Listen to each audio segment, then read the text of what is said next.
while his mother was an avid gardener. Loved to work on the garden. Always was saying hello, always pleasant. Always wore that straw hat of hers, always out in the cutting the trees down or pruning or whatever. Always did that. But Ridgway would later share other memories of his mother. He was a bedwetter into his early teens and recalls her washing his genitals. He developed intense feelings of lust towards his mother mixed with humiliation. He talked about gazing on her as she sunbathed, and he had sexual fantasies about her. Almost in the same breath, Mr. Ridgway would say that he felt rage toward his mother, that he wanted to kill her. Most serial killers have a rich fantasy life that involves sexuality and violence fused together so that they come to believe that they can't have one without the other. And the first time that they kill, it may even be on a lark. This seemed to be the case when Ridgway acted on one homicidal urge when he was 16 and came upon a 6-year-old boy playing cowboy. Ridgway lured the boy to a wooded area. There, he pulled out a pocket knife and stabbed the child. The boy was stunned, and Mr. Ridgway, according to the boy, and Mr. Ridgway admits this, said, "I just wanted to see what it felt like to kill someone." And Mr. Ridgway laughed and walked away. The boy survived, and Ridgway was never identified as the attacker. He admitted indulging in other kinds of aberrant behavior. He dabbled in arson, he said. He suffocated a cat. Yet Ridgway seemed anything but a threatening personality while attending Tyee High School. In fact, he made quite an impression on one schoolmate. I thought he was pretty cute. I could even say I had a little crush on him back then. His eyes and his smile are the things that I remember the most about Gary. When he would smile, his dimples would show, and his eyes would kind of sparkle. But Ridgway was a poor student, pulling mostly D's in his classwork.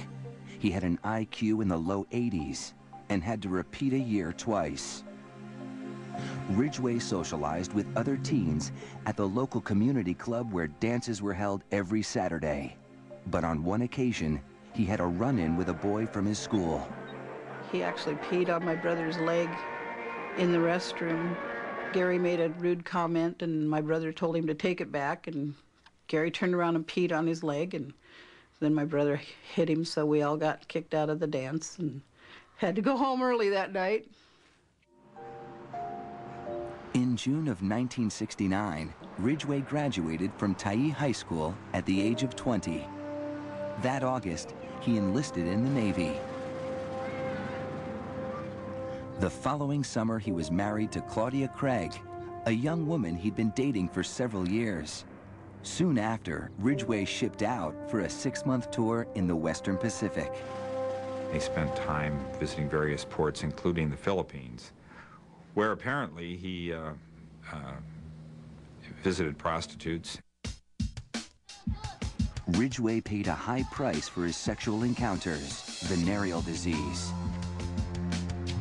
Naval medical records showed that Ridgway was diagnosed with gonorrhea. He blamed the prostitutes for infecting him. Then, on his return to the States, he found that his wife had betrayed him. He discovered that Claudia had an affair with somebody else, and he was very upset. He said, "My first wife turned into a whore." Ridgway's marriage came to an end, but his hatred for prostitutes, which he would later act on, was just beginning. By 1972, he was back in SeaTac. Single again and honorably discharged from the Navy, he got a full-time job painting designs on trucks at the local Kenworth plant. To those who met him, he seemed like an average Joe. They had no way of knowing he was becoming the devil in disguise.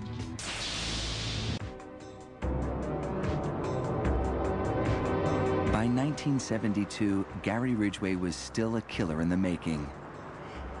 He had gone astray as a young man, but at least as far as investigators know, he had not yet committed murder.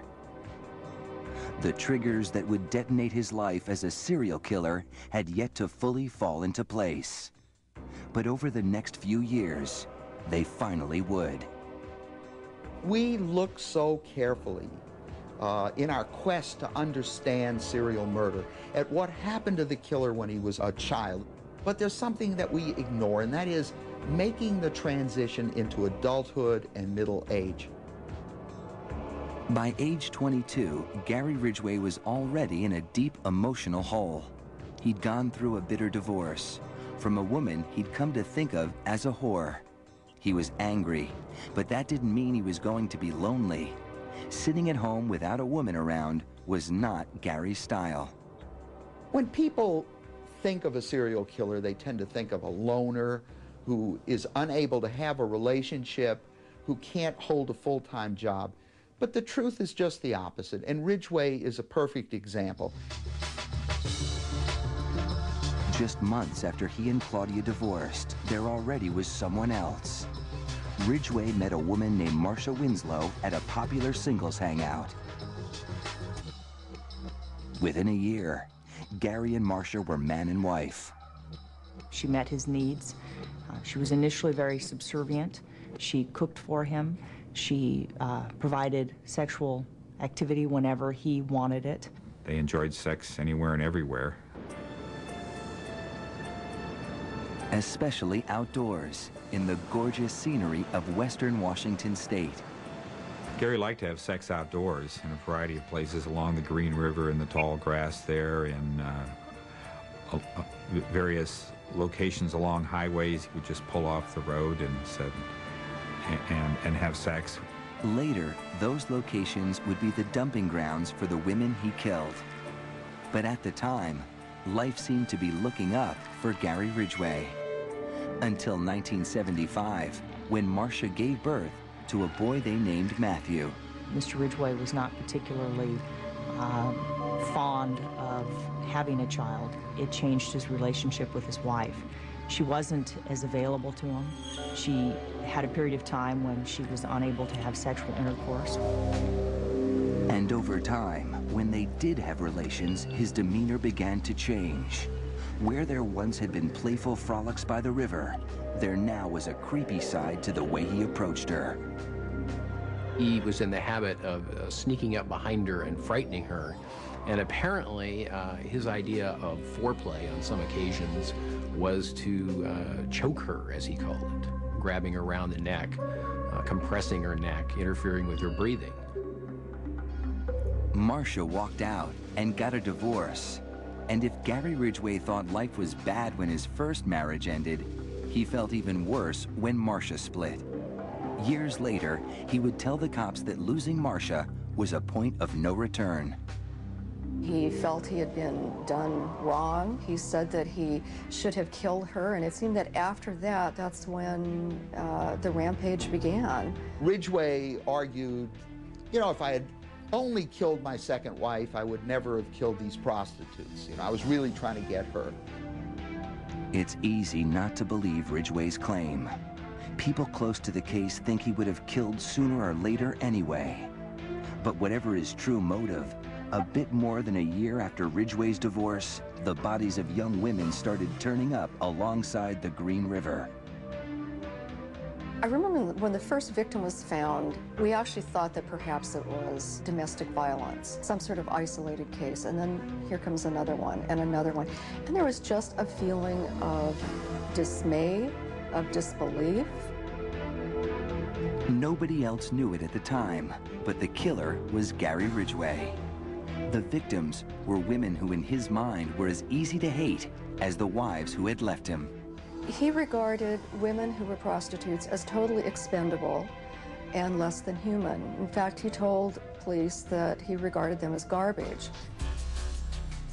He would take them to his house, or one of those secluded spots near the river where he'd once made love to Marcia. Then he'd make sure they were completely naked, so the victim's clothes would contain no evidence of the crime. Then it was usually a forearm around the neck, without warning, from behind. It was up close and personal, lots of physical contact. He would literally squeeze the last gasp of breath from his dying victim's body. And the more that she pled and begged and screamed, the better he felt about himself.